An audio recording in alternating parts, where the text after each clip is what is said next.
Sejak wabah pandemi COVID-19, sejumlah warga di lokalisasi Kelurahan Sumber Agung, Kecamatan Lubuk Linggau Utara 2, Kota Lubuk Linggau cukup khawatir akan tertularnya virus corona karena sebagian besar banyak warga yang datang dari luar kota. Sehingga dengan hal tersebut, warga lokalisasi sangat berharap segera dilakukan suntik vaksin COVID-19.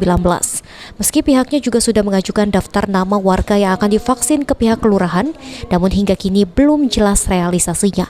Berdasarkan data kelurahan setempat, warga lokalisasi yang telah mendaftar ikut vaksinasi sebanyak 57 kepala keluarga dengan jumlah jiwa 105 orang dan warga pendatang atau PSK sebanyak 30 orang. Kalau vaksinasi sudah ada kemarin itu anjuran dari pemerintah supaya didata, tetapi memang sampai hari ini belum divaksinasi.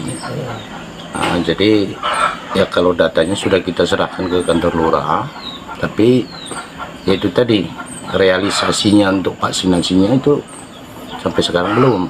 Hanya kalau kita ini dibagi dua karena memang kemarin aturannya kan seperti itu. Warga kita sebagai warga RT 07 ada 57 KK dengan jumlah sekitar 105 orang. Terkait vaksinasi COVID-19 yang dilakukan pemerintah, warga lokasinya Kampung Baru sangat mendukung dan berharap secepatnya direalisasikan. Tri Hajariah, PAL TV.